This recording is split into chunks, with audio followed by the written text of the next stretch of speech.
Well, look who's here. The governor of New Hampshire is Sununu. Governor, it's great to have you on again, sir. What's your reaction to that story? Look, you reap what you sow. You know, you have these progressive Democrat mayors that are promoting sanctuary city type policies. Now they realize, you know, it's on their front doorstep. It's a complete disaster. If anyone thinks that just by providing more money to them is going to solve that problem, no. As you were just reporting, the issue starts with a border policy, with a secure border.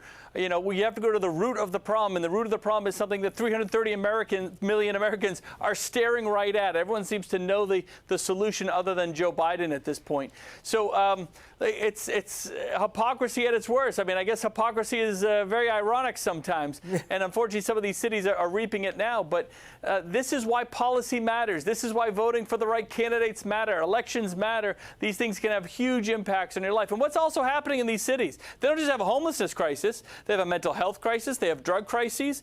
They have people leaving those cities in droves. I mean, look at San Francisco or Los Angeles or Chicago. People are leaving those cities in droves to come to places like New Hampshire and Tennessee and Florida and Texas. So you've never seen such a dichotomy between the red and blue states, between good decisions, bad decisions, because there's accountability at the end of the line. We love the plug for your state of New Hampshire, Governor. So, you know, Trump is talking about reversing all of Biden. He did hundreds of executive actions Biden did to weaken Trump's border policies. Trump saying he's going to bring his border policies back. And now this, the Biden White House is advising schools across America to battle fentanyl pouring across the border collapse. They're telling the schools keep the fentanyl overdose drug Narcan stocked on their school shelves. I mean, we're seeing, of course, fentanyl overdoses and poisoning skyrocket. So you see in the back end what they're doing when what you're saying on the front end is secure the border. That's it. Look, this is a 50-state issue. It is not just a Texas issue.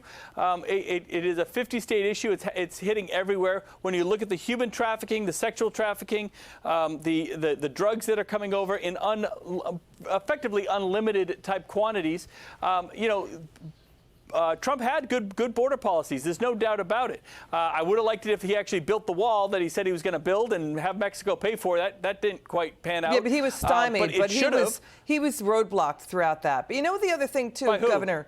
Well, by Congress. He was roadblocked by who? By Congress. By Republicans? Yes. He couldn't work with his own Republicans? Well, yeah, that's what happened. Me? So if he can't work with Republicans, then you admit he has no chance of getting anything done as president, but I want to tell you this. With the current Congress. Okay, here, this border crisis is hitting the president's polls. Axios is now reporting Democrat governors and senators are quietly moving to boost their own national profiles, Governor. Democrats are positioning themselves to run for president, possibly next year if President Biden drops out. Look at the names we're going to show. You're going to see Ro Khanna in there.